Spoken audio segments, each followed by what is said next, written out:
경로당에서 화투판이 한창이던 10월의 어느 목요일 오후였습니다. 고스톱. 저는 화투패를 내려놓으며 작게 웃었습니다.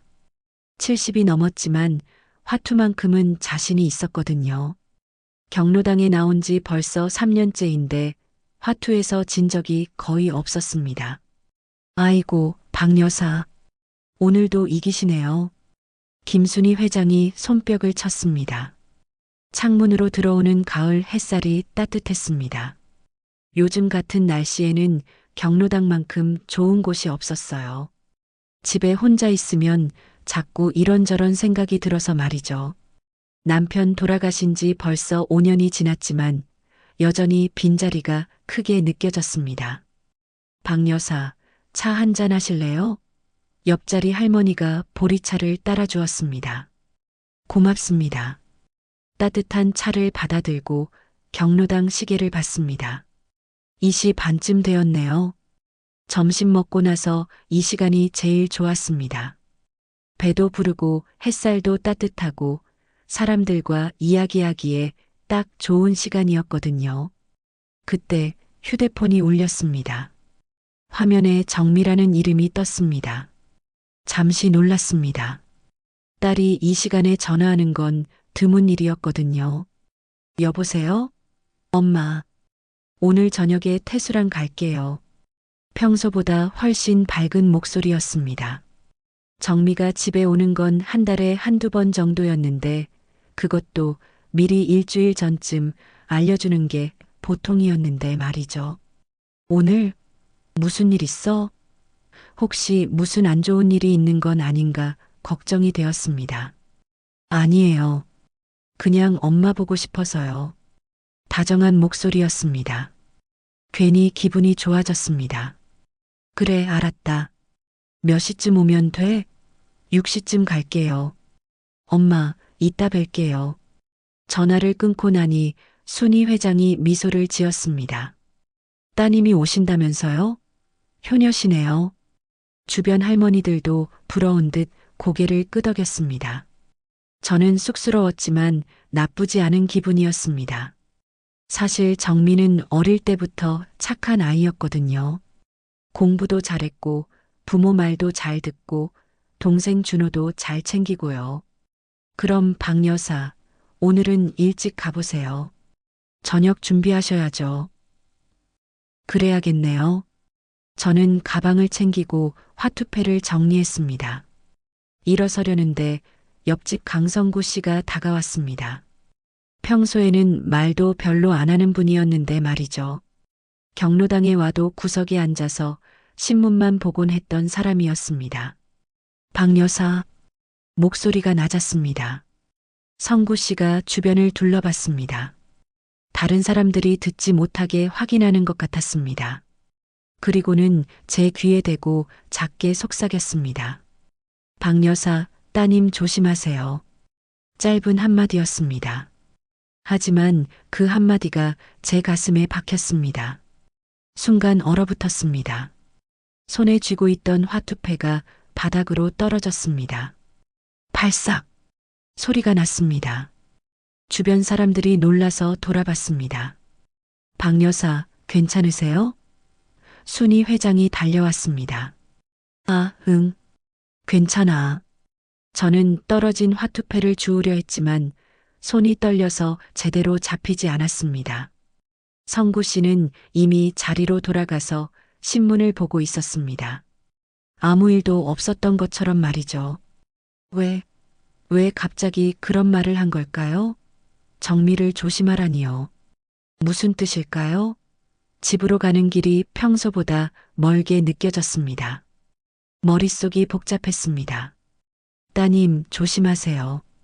성구 씨는 왜 그런 말을 한 걸까요? 정미한테 무슨 일이 있는 걸까요? 슈퍼에 들러 고등어를 샀습니다. 정미가 어릴 때부터 좋아하던 반찬이었거든요. 된장도 하나 더 사고 파도 한 단 샀습니다. 집에 도착해서 저녁 준비를 시작했습니다. 쌀을 씻어 밥을 안쳤습니다. 냄비에 된장찌개를 끓였습니다. 고등어를 프라이팬에 올렸습니다. 지글지글 소리가 나며 고등어 굽는 냄새가 집안에 퍼졌습니다. 하지만 마음이 편하지 않았습니다. 성구 씨의 말이 자꾸 맴돌았습니다. 6시가 조금 넘었을 때 현관벨이 울렸습니다. 엄마. 정미가 환하게 웃으며 서 있었습니다. 옆에는 사위 태수도 함께였습니다. 어서 와. 어서 들어와. 저는 반갑게 문을 열어주었습니다. 하지만 성구 씨의 말이 계속 머릿속을 떠나지 않았습니다. 식탁에 둘러앉아 밥을 먹었습니다. 정미가 고등어 구이를 한 점 집어먹으며 말했습니다. 엄마, 고등어 구이 정말 맛있어요. 그래, 맛있게 먹어. 저는 웃으며 대답했지만 가슴 한편이 불편했습니다. 정미가 약통을 가져가더니 하나하나 확인했습니다. 엄마, 약은 제때 드시고 계세요? 응, 먹고 있어. 제가 알람 맞춰드릴게요. 정미는 제 휴대폰에 알람을 설정했습니다. 그리고는 함께 운동도 했습니다. 무릎 스트레칭, 다리 들어 올리기. 다정하고 세심했습니다. 엄마, 오래오래 건강하셔야 돼요. 정미가 제 손을 꼭 잡았습니다. 그날 밤 정미와 태수가 돌아가고 나서도 잠을 이룰 수 없었습니다. 성구 씨의 목소리가 자꾸 들리는 것 같았습니다. 따님, 조심하세요. 대체 무슨 뜻일까요? 토요일 아침 6시에 눈을 떴습니다. 밤새 잠을 설쳐서 그런지 몸이 무거웠습니다. 세수를 하고 거실로 나왔습니다. 소파에 뭔가 놓여 있는 게 보였습니다. 검은색 핸드백, 정미 가방이었습니다. 어제 저녁에 두고 간 게 분명했습니다. 휴대폰을 꺼내 정미에게 전화했습니다. 신호음이 길게 울렸지만 받지 않았습니다. 문자를 보냈습니다. 정미야, 가방 두고 갔어. 필요하면 연락해. 가방을 소파에 다시 놓으려는데 지퍼가 조금 열려 있었습니다. 안에서 서류 같은 게 삐죽 튀어나와 있었습니다. 정리해 주려고 지퍼를 열었습니다. 그런데 서류에 적힌 글자가 눈에 들어왔습니다. 빨간 글씨로 크게 쓰여 있었습니다. 최종 독촉장. 심장이 멈추는 것 같았습니다. 서류를 꺼내봤습니다. 은행 독촉장이었습니다. 대출금 연체, 금액이 적혀 있었습니다. 2억 원. 눈을 의심했습니다. 서류를 다시 읽어봤습니다. 분명히 2억 원이 맞았습니다. 채무자 이름에는 이정미라고 적혀 있었습니다. 손이 떨리기 시작했습니다. 가방 안을 더 살펴봤습니다. 메모지가 나왔습니다. 정미의 필체였습니다. 강남 아파트 시세 15억. 대출 가능 금액 10억. 이번 달 안에 처리. 숨이 막혔습니다. 강남 아파트. 그건 제가 사는 이 아파트였습니다. 남편이 살아있을 때 산 집. 40년 전에는 별로 비싸지 않았는데 지금은 15억이나 한다니요. 그리고 대출 10억. 이번 달 안에 처리는 무슨 뜻일까요? 또 다른 서류가 나왔습니다. 부동산 시세 조회서였습니다. 제 아파트 주소가 적혀 있었습니다. 시세 14억 5천만 원. 다리에 힘이 풀렸습니다. 주저앉았습니다. 정미가 왜 엄마 집 시세를 알아본 걸까요? 그것도 대출 금액까지 계산해 가면서요? 목요일 저녁이 떠올랐습니다. 정미가 그렇게 다정하게 대했던 모습, 약 챙겨주고 운동도 같이 하고 오래오래 건강하셔야 돼요라고 말했던 그 목소리. 그게 다 진심이었을까요? 아니면 다른 이유가 있었던 걸까요? 아니야. 설마. 고개를 저었습니다. 정미가 그럴 리 없다고 생각하고 싶었습니다. 착한 딸이잖아요. 어릴 때부터 효성이 지극했던 아이였잖아요. 하지만 눈앞의 서류들이 현실이었습니다. 독촉장도 메모도 시세 조회서도 다 진짜였습니다. 가방에서 마지막으로 봉투 하나를 꺼냈습니다. 안에 사진이 들어 있었습니다. 정미 어릴 때 사진, 초등학교 입학식 날 찍은 사진이었습니다. 책가방 메고 환하게 웃는 모습, 제 옆에 서서 손을 잡고 있었습니다. 사진을 꼭 쥐었습니다. 눈물이 흘러내렸습니다. 이 아이가 정말 엄마를 속이려고 했던 걸까요? 2억 빚을 갚으려고 엄마 집을 팔려고 했던 걸까요? 한참을 울었습니다.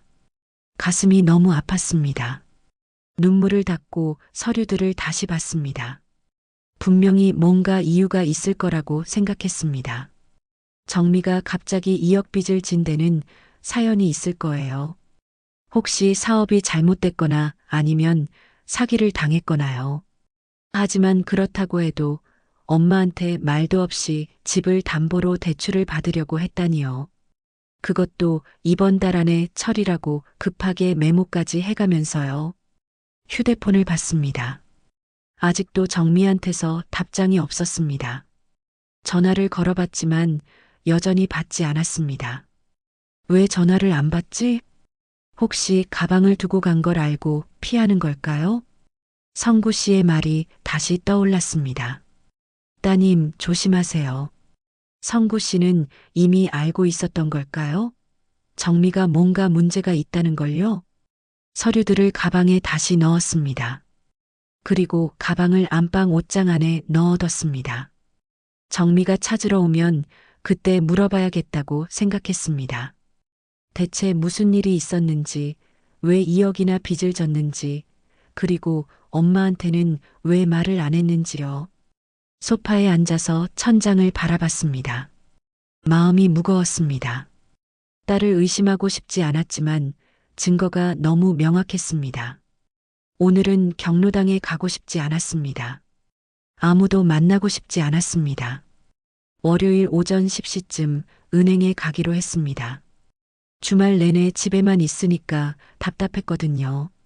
정미한테서는 아직도 연락이 없었습니다.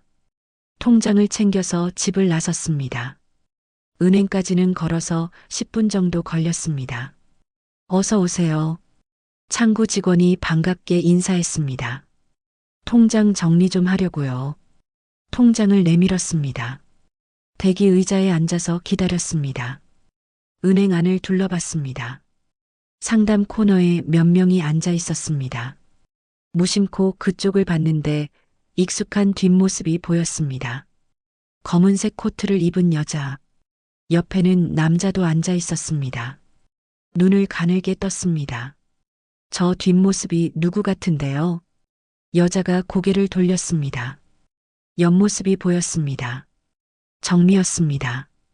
옆에 앉은 남자는 태수였고요. 숨을 죽였습니다. 왜 정미가 여기 있는 걸까요? 그것도 태수랑 같이요? 의자에서 일어났습니다. 좀 더 가까이 가서 보고 싶었지만 들키고 싶지 않았습니다.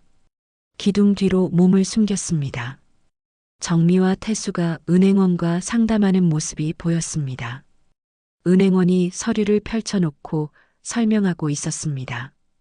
담보대출은 본인 확인이 원칙입니다. 은행원의 목소리가 들렸습니다. 귀를 기울였습니다. 거동이 불편하셔서요. 태수가 대답했습니다. 그래도 원칙적으로는 본인이 오셔야 합니다. 위임은 안 되나요? 정미의 목소리였습니다. 조금 초조해 보였습니다. 위임도 가능은 합니다만 위임장, 인감증명서, 신분증 사본이 필요합니다. 숨이 막혔습니다. 위임장이라니요? 인감증명서라니요? 대출 금액은 얼마까지 가능한가요? 정미가 물었습니다. 감정가의 70% 정도입니다. 15억짜리면요? 10억 정도 가능하겠네요. 기둥에 기대어 섰습니다. 다리에 힘이 풀렸습니다. 10억? 정미가 정말로 엄마 집을 담보로 10억을 빌리려고 하고 있었습니다. 어머니 명의시죠? 은행원이 물었습니다. 네, 그렇습니다. 태수가 대답했습니다. 본인 동의 없이는 절대 안 됩니다. 물론입니다. 위임장 받아올게요. 정미의 목소리가 들렸습니다. 무릎이 꺾이는 것 같았습니다. 손으로 기둥을 꼭 잡았습니다. 안 그러면 쓰러질 것 같았습니다. 정미가 진짜로 집을 팔려고 하고 있었습니다. 그것도 엄마 몰래 위임장을 받아서. 손님, 통장 정리 다 됐습니다. 창구 직원이 불렀습니다. 정신을 차리고 창구로 갔습니다. 네, 감사합니다. 통장을 받았지만 숫자가 보이지 않았습니다. 눈물이 고여서 흐릿했거든요. 은행을 나왔습니다. 정미와 태수는 이미 사라지고 없었습니다. 벤치에 앉았습니다. 다리가 후들거렸습니다. 정말로 믿고 싶지 않았는데요. 딸이 이럴 줄은 몰랐는데요. 목요일 저녁에 그렇게 다정하게 대했던 게 다 거짓이었나요? 고개를 숙였습니다. 눈물이 뚝뚝 떨어졌습니다. 한참을 울고 나서 집으로 돌아왔습니다. 집에 들어와서 소파에 주저앉았습니다. 온몸에 힘이 없었습니다. 옷장에서 정미 가방을 꺼냈습니다. 다시 서류들을 펼쳐봤습니다. 이제는 모든 게 이해됐습니다. 이번 달 안에 처리라는 메모의 의미도요. 정미는 이번 달 안에 위임장을 받아서 대출을 받으려고 했던 거예요. 그래서 목요일에 갑자기 집에 온 거였고요. 휴대폰이 울렸습니다. 화면에 준호라고 떴습니다. 미국에 있는 아들이었습니다. 여보세요? 엄마 건강하세요? 응, 괜찮아. 사실 괜찮지 않았지만 말하고 싶지 않았습니다. 엄마, 누나한테서 연락 왔어요? 준호가 물었습니다. 갑자기 정미 이야기를 꺼내서 놀랐습니다. 아니, 왜? 누나가 저한테 연락했어요. 돈 좀 빌려달라고요. 가슴이 철렁했습니다. 얼마나? 2억이요. 휴대폰을 떨어뜨릴 뻔했습니다. 저는 그렇게 큰 돈이 없다고 했어요. 그랬더니 누나가 화를 내더라고요. 준호가 계속 말했습니다. 그래서 제가 왜 그렇게 큰 돈이 필요한지 물었어요. 뭐래? 사업 때문이라고만 하더라고요. 근데 엄마, 그게 좀 이상했어요. 뭐가? 제가 좀 알아봤어요. 매형이 작년에 투자 사기 같은 걸 당했대요. 머리가 띵했습니다. 그래서 누나가 2억 빚을 진 거예요. 그 빚을 갚으려고 저한테도 손을 벌린 거고요. 그걸 왜 이제 말하니? 목소리가 떨렸습니다. 제가 미국에 있어서 직접 확인을 못했어요. 누나가 엄마 집을 담보로 대출받으려고도 하던데요. 눈앞이 캄캄해졌습니다. 엄마, 절대 안 돼요. 그거 도장 찍으시면 안 됩니다. 알아. 저도 곧 한국 갈게요. 아니야, 괜찮아. 전화를 끊고 나니 주저앉았습니다. 정미가 준호한테까지 손을 벌렸다니요.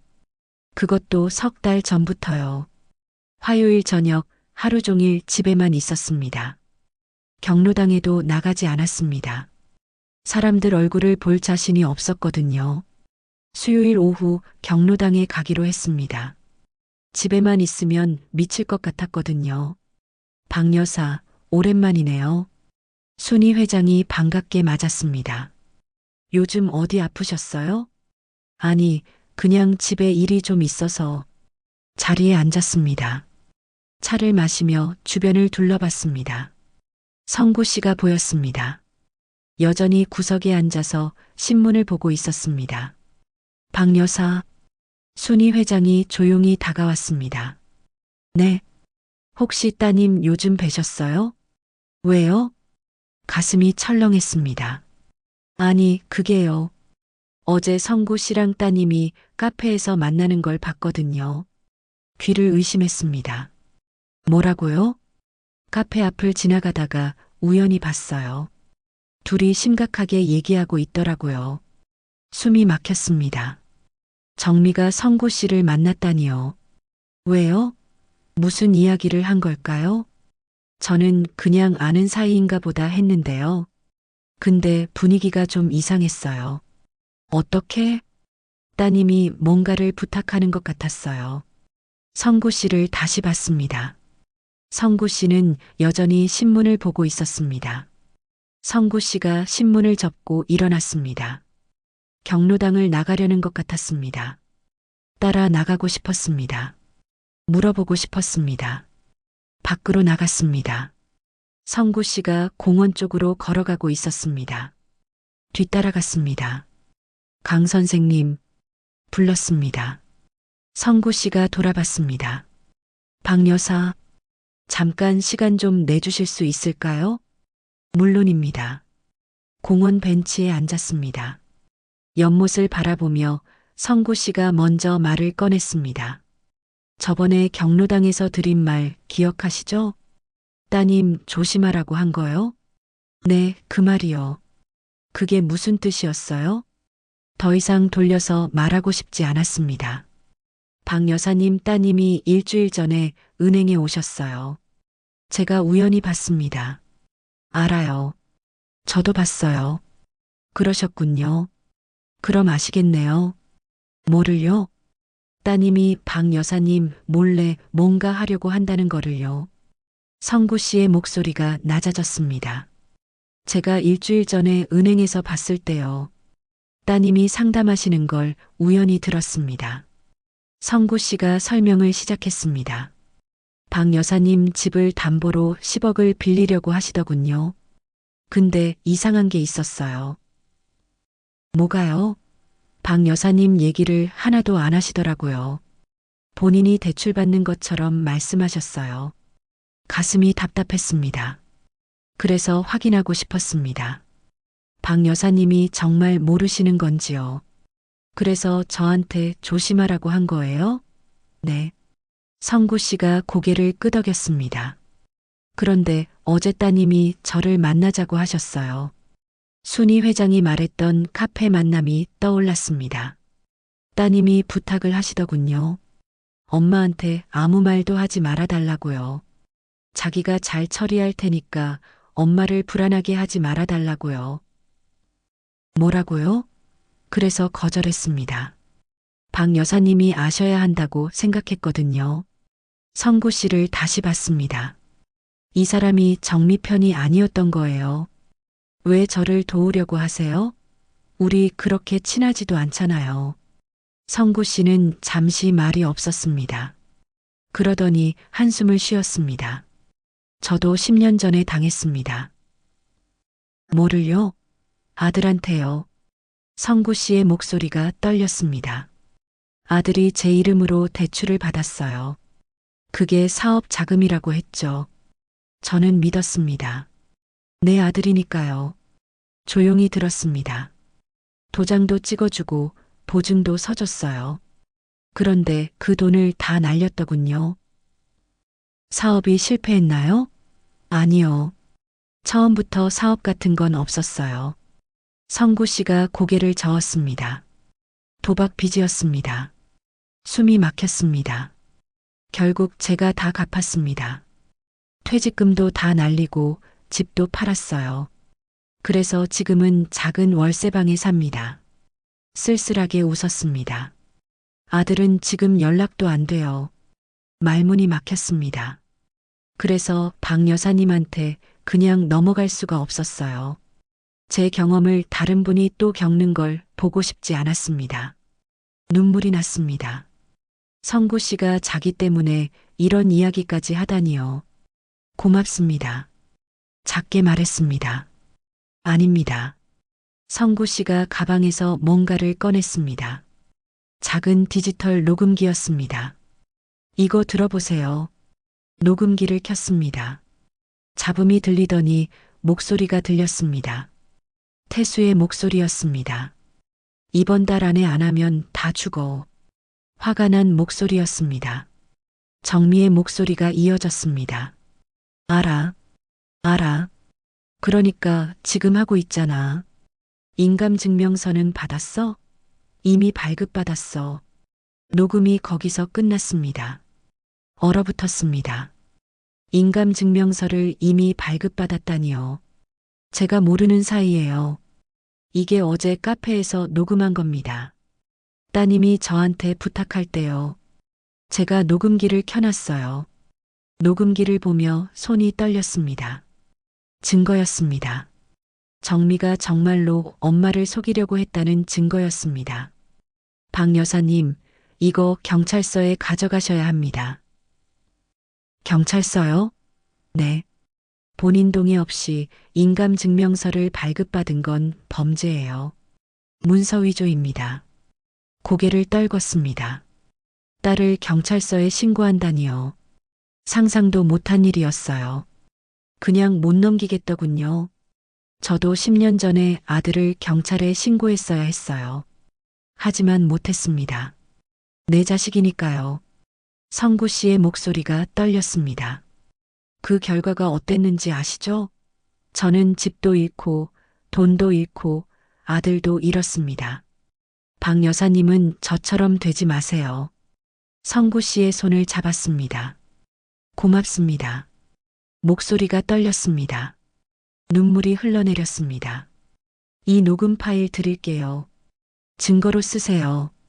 녹음기를 받았습니다. 손이 떨렸지만 꼭 쥐었습니다.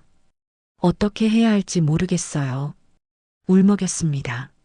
제가 아는 변호사가 있습니다. 제 일 처리할 때 도와주신 분이에요. 소개해 주실 수 있어요? 물론입니다. 내일 같이 가시겠어요? 잠시 생각했습니다. 이제는 결심해야 할 때였어요. 네, 가겠습니다. 대답했습니다. 목소리에 힘이 들어갔습니다. 잘 생각하셨습니다. 내일 오전 10시에 경로당에서 만나요. 네. 성구 씨가 떠나고 혼자 남았습니다. 손에 든 녹음기를 보며 한참을 생각했습니다. 정미의 목소리가 자꾸 들리는 것 같았습니다. 10억은 건지는 거야? 녹음기를 가방에 넣었습니다. 이제는 더 이상 물러설 수 없었습니다. 집으로 돌아오는 길에 결심했습니다. 딸이지만 잘못된 건 막아야 한다고요. 성구 씨처럼 되고 싶지 않았습니다. 집도 잃고 돈도 잃고 자식도 잃는 그런 일은 없어야 했습니다. 금요일 오전 10시 성구 씨와 함께 주민센터로 갔습니다. 신분증 주세요. 직원이 컴퓨터에 입력했습니다. 인감증명서 발급 기록이 있으시네요. 심장이 멎는 것 같았습니다. 이번 달 2일에 발급되셨어요. 저는 발급받은 적이 없는데요. 목소리가 떨렸습니다. 직원이 서류를 찾았습니다. 대리 발급으로 처리됐네요. 위임장과 신분증 사본이 첨부됐습니다. 서류를 받습니다. 위임장에 제 이름이 적혀 있었습니다. 도장도 찍혀 있었습니다. 하지만 제가 쓴 게 아니었습니다. 이거 제가 쓴 게 아니에요. 손이 떨렸습니다. 문서 위조입니다. 성구 씨가 단호하게 말했습니다. 사본 받을 수 있나요? 직원이 서류를 복사해 줬습니다. 복사본을 받아들었습니다. 증거였습니다. 정미가 정말로 문서를 위조했다는 증거였습니다. 주민센터를 나와서 변호사 사무실로 갔습니다. 40대쯤 되는 남자 변호사가 맞이했습니다. 지금까지 있었던 일을 설명했습니다. 정미의 빚, 은행 목격, 인감증명서, 위조까지요. 성구 씨가 녹음 파일도 들려줬습니다. 이건 명백한 문서 위조입니다. 변호사가 말했습니다. 어떻게 해야 하나요? 증거를 더 확보해야 합니다. 통신 기록, 은행 상담 기록이 필요해요. 그리고 한 가지 제안이 있습니다. 뭔가요? 따님을 다시 만나보세요. 실제로 서류에 도장 찍는 상황을 만드세요. 왜요? 현장에서 잡아야 증거가 확실합니다. 실제로 계약하려는 순간을 잡으면 증거가 더 명확해집니다. 숨이 막혔습니다. 딸을 함정에 빠뜨리라는 말이었습니다. 힘드시겠지만 가장 확실한 방법입니다. 알겠습니다. 작게 말했습니다. 제가 동행하겠습니다. 성구 씨가 말했습니다. 변호사 사무실을 나왔습니다. 정미에게 전화했습니다. 정미야, 토요일 저녁에 와. 밥 해줄게. 태수도 데려와. 네, 고마워요, 엄마. 정미의 목소리가 밝았습니다. 전화를 끊고 한숨을 쉬었습니다. 내일이면 진실이 밝혀질 거예요. 집으로 돌아와서 거실을 둘러봤습니다. 내일이면 여기서 모든 게 끝날 거예요. 소파에 앉았습니다. 정미 어릴 적 사진을 꺼내봤습니다. 초등학교 입학식 날, 환하게 웃는 모습, 제 손을 잡고 서 있던 그 아이. 언제부터 변한 걸까요? 사진을 다시 넣었습니다. 내일을 준비해야 했습니다. 6챕터 마지막 만찬 토요일 저녁. 성구 씨와 변호사가 먼저 왔습니다. 안방에 숨었습니다. 소리가 들리면 나오시면 됩니다. 변호사가 말했습니다. 저녁 준비를 했습니다. 고등어를 굽고 된장찌개를 끓였습니다. 손이 떨렸지만 참았습니다. 6시가 조금 넘어서 초인종이 울렸습니다. 엄마.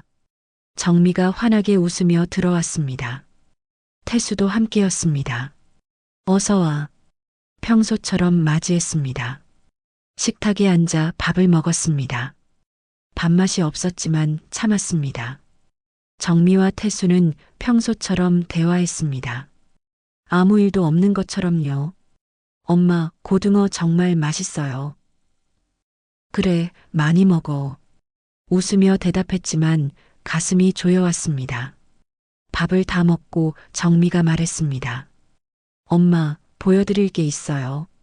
가방에서 서류를 꺼냈습니다. 요양원 입소 신청서예요. 엄마 혼자 사시는 것보다 요양원이 나을 것 같아서요. 서류를 받았습니다. 뒷장에 다른 서류가 끼어 있었습니다. 이건 뭐니? 재산 처분 위임장이에요. 요양원 비용 때문에 필요해요. 서류를 다시 봤습니다. 재산 처분 위임이라고 적혀 있었습니다. 집을 담보로 대출받을 수 있는 서류였습니다. 여기 도장만 찍어주시면 돼요. 정미가 도장을 꺼냈습니다. 제 도장이었습니다. 엄마, 빨리요. 태수가 재촉했습니다. 목소리에 조급함이 묻어났습니다. 서류를 내려놓았습니다. 이거 꼭 필요한 거니? 네, 꼭 필요해요. 엄마 건강도 안 좋으시잖아요. 나 건강해. 아니에요, 엄마. 혼자 계시면 위험해요. 정미의 목소리가 높아졌습니다. 그래도 이건 도장 하나 찍는 게 뭐가 어려워? 정미가 소리를 질렀습니다. 순간 집안이 조용해졌습니다. 정미를 봤습니다. 처음 보는 얼굴이었습니다. 정미야. 목소리가 떨렸습니다. 엄마한테 뭐 하는 거니? 뭐긴 뭐예요? 도장만 찍어주시면 되잖아요. 나 2억 빚은 거 다 알아. 정미의 얼굴이 굳었습니다. 그리고 내가 내 이름으로 인감증명서 발급받은 것도 알아. 목소리에 힘이 들어갔습니다. 엄마, 은행에서 대출 상담하는 것도 봤어. 준호한테 돈 빌리려고 한 것도 알고. 계속 말했습니다. 정미는 말이 없었습니다. 태수도 얼굴이 새하얗게 질렸습니다. 넌 도대체 엄마를 뭐로 본 거니? 눈에서 눈물이 흘렀습니다. 하지만 목소리는 단호했습니다. 돈 나오는 기계로 봤니? 엄마, 그게 아니라. 그럼 뭔데? 이번에는 소리를 질렀습니다. 엄마 집 팔아서 내 빚 갚으려고 했잖아. 정미는 고개를 숙였습니다. 안방문이 열렸습니다. 성구 씨가 나왔습니다. 뒤에 변호사도 나왔습니다. 정미와 태수는 얼어붙었습니다. 누구세요? 태수가 떨리는 목소리로 물었습니다. 저는 변호사 김민수입니다. 변호사가 명함을 꺼냈습니다. 그리고 이분은 증인이시고요. 성구 씨가 정미를 봤습니다. 강성구입니다. 기억하시죠? 정미의 얼굴이 새하얗게 질렸습니다. 카페에서 만났던 그 사람이었습니다. 제가 다 들었습니다. 변호사가 말했습니다.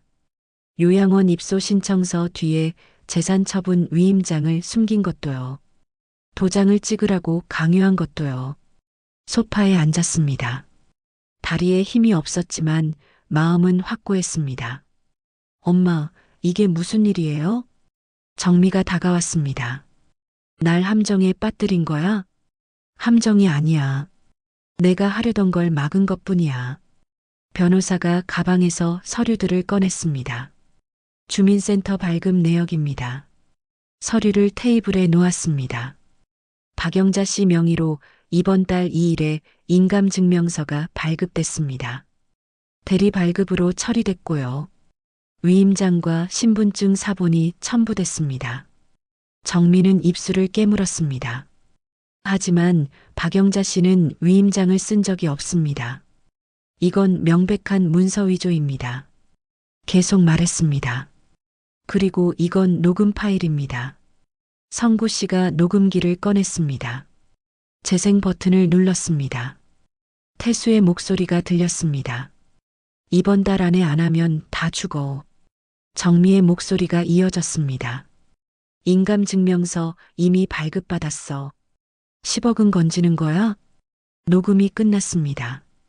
태수는 주저앉았습니다. 이건 형법 제231조 문서 위조에 해당합니다.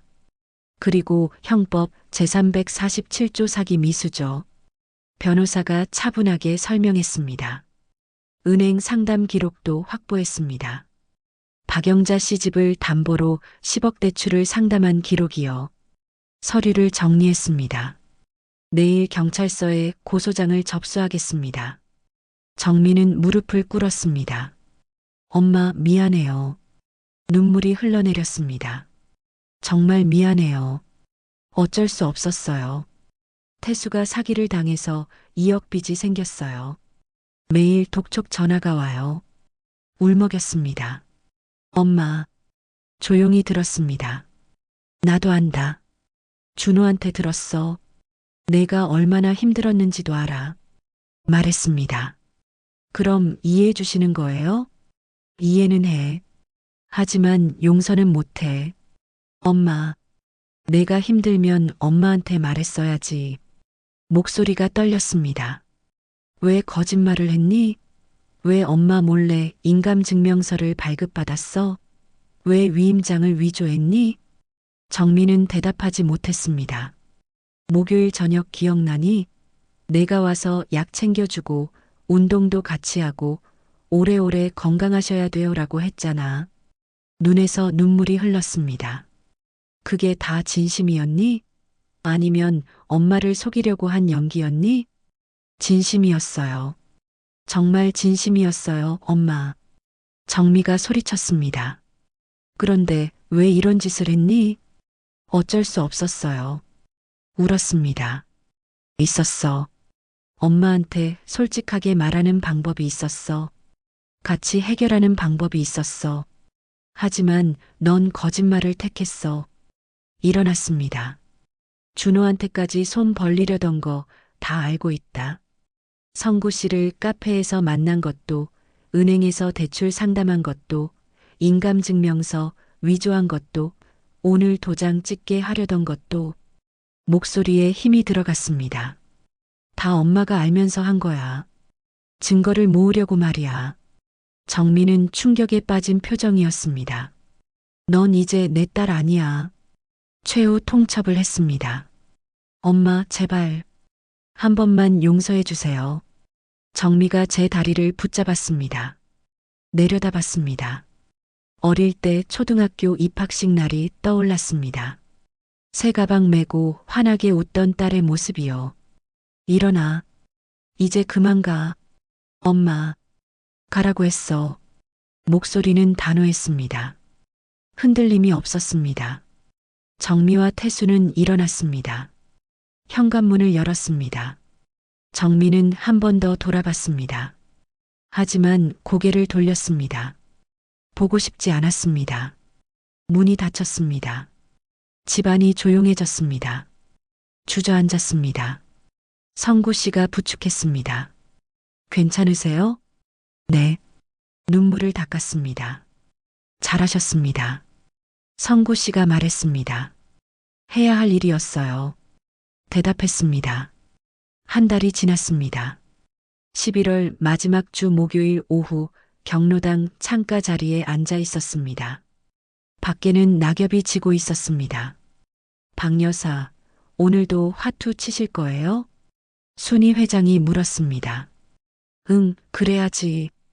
자리로 갔습니다. 화투패가 펼쳐졌습니다. 한 판이 끝났습니다. 고스톱, 패를 내려놓으며 웃었습니다.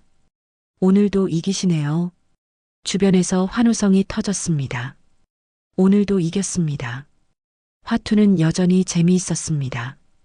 이기고 지는 게 분명했거든요. 인생처럼 복잡하지 않았습니다. 박 여사, 성구 씨가 다가왔습니다. 요즘은 성구 씨도 화투를 치기 시작했어요. 오늘 점심 같이 드실래요? 좋아요. 경로당 근처 식당으로 갔습니다. 김치찌개를 시켰습니다. 요즘 어떠세요? 성구 씨가 물었습니다. 그냥 그래요. 담담하게 대답했습니다. 따님한테서 연락 왔어요? 아니요. 만날 생각도 없어요. 고소 이후 정미가 몇 번 연락했습니다. 전화도 하고 문자도 보냈습니다. 하지만 받지 않았습니다. 아직은 볼 마음이 없었습니다. 어쩌면 영원히 없을지도 모르겠습니다. 그게 나으실 수도 있어요. 저도 아들이랑 10년째 연락 안 해요. 성구 씨가 말했습니다. 후회하진 않으세요? 가끔은 하죠. 솔직하게 말하면요. 그래도 이게 맞다고 생각해요. 조용히 밥을 먹었습니다. 말이 많지 않았지만 편안했습니다. 준호는 어떻게 됐어요? 다음 주에 온대요. 한국에 잠깐 들어온다고. 잘 됐네요. 아들을 보고 싶었습니다. 1년 만에 만나는 거였습니다. 밥을 다 먹고 공원을 걸었습니다. 연못가 벤치에 앉았습니다. 한 달 전 여기서 성구 씨가 모든 걸 설명해 줬었죠. 박 여사님은 앞으로 어떻게 하실 거예요? 성구 씨가 물었습니다. 그냥 이렇게 살 거예요. 경로당 나가고 화투 치고 친구들 만나고. 대답했습니다. 좋은데요. 네, 나쁘지 않아요. 실제로 그렇게 생각했습니다. 혼자 사는 것도 괜찮았습니다. 외롭긴 했지만 자유로웠거든요. 아무한테도 속지 않고 누구도 의심하지 않아도 되니까요. 성구 씨는요? 저도 비슷하죠, 뭐. 일하고 경로당 나가고. 웃었습니다. 그것도 나쁘지 않네요. 그렇죠. 다시 경로당으로 돌아왔습니다. 오후 햇살이 따뜻했습니다. 박 여사, 한 판 더 하실래요? 순희 회장이 불렀습니다. 좋아요. 자리에 앉았습니다. 화투패를 섞었습니다. 성구 씨도 옆에 앉았습니다. 이번엔 좀 봐주시죠. 성구 씨가 농담했습니다. 안 돼요. 나도 이기고 살아야죠. 웃으며 말했습니다. 주변에서 웃음이 터졌습니다. 게임이 시작됐습니다. 패를 한 장씩 냈습니다. 집중하니까 다른 생각이 안 났습니다. 정미 생각도, 빚도, 재판 생각도요. 그냥 화투에만 집중했습니다. 고스톱, 패를 내려놓았습니다. 또 이겼습니다. 오늘 박 여사 무섭네요. 할머니들이 웃었습니다. 저도 웃었습니다. 오랜만에 진짜로 웃는 것 같았습니다. 창밖으로 가을 햇살이 들어왔습니다. 경로당 안이 따뜻했습니다. 사람들의 웃음소리가 들렸습니다. 이 순간이 좋았습니다. 복잡한 것 하나 없이 단순했거든요. 화투 치고, 차 마시고, 수다 떨고요. 이런 게 행복이었습니다. 크지 않지만 확실한 행복이요. 저녁 5시쯤 집으로 돌아왔습니다. 현관문을 열고 들어갔습니다. 집안이 조용했습니다. 하지만 예전처럼 쓸쓸하진 않았습니다. 이제는 익숙해졌거든요. 혼자 사는 거예요. 저녁을 준비했습니다. 간단하게 계란말이랑 김치만 먹기로 했습니다. 혼자 먹을 때는 이 정도면 충분했습니다. 밥을 먹으면서 텔레비전을 켰습니다. 뉴스가 나왔습니다. 뉴스를 보며 밥을 먹었습니다. 평범한 저녁이었습니다. 특별할 것 없는 하루였습니다. 하지만 만족했습니다. 아무 일도 없는 게 제일 좋았거든요. 설거지를 했습니다. 거실을 정리하고 침대에 누웠습니다. 천장을 바라보며 생각했습니다. 한 달 전 이맘때는 정말 힘들었는데요. 이제는 좀 괜찮아진 것 같았습니다. 마음이 편해졌습니다. 옳은 일을 했다는 확신이 있었거든요. 재판이 어떻게 끝날지는 모르겠습니다. 몇 달 후가 될지, 1년 후가 될지도요. 하지만 결과가 어떻든 상관없었습니다. 제가 할 일을 다 했으니까요. 눈을 감았습니다. 내일은 또 어떤 하루가 될까요? 아마 오늘과 비슷하겠죠. 경로당 가고, 화투 치고, 친구들 만나고요. 그렇게 하루하루 살아가는 겁니다. 혼자서도 괜찮게요. 한 달 전 경로당에서 성구 씨의 귓속말을 듣던 그 순간, 손에서 화투패가 바닥으로 떨어졌던 그때, 제 세상이 무너지는 줄 알았습니다. 하지만 지금 생각해보면 그건 무너진 게 아니었습니다. 다시 시작하는 거였습니다. 떨어진 화투패를 다시 주워들고 다시 게임을 시작하는 거였습니다. 이번엔 더 신중하게, 더 현명하게요. 가장 소중한 건 거창한 게 아니었습니다.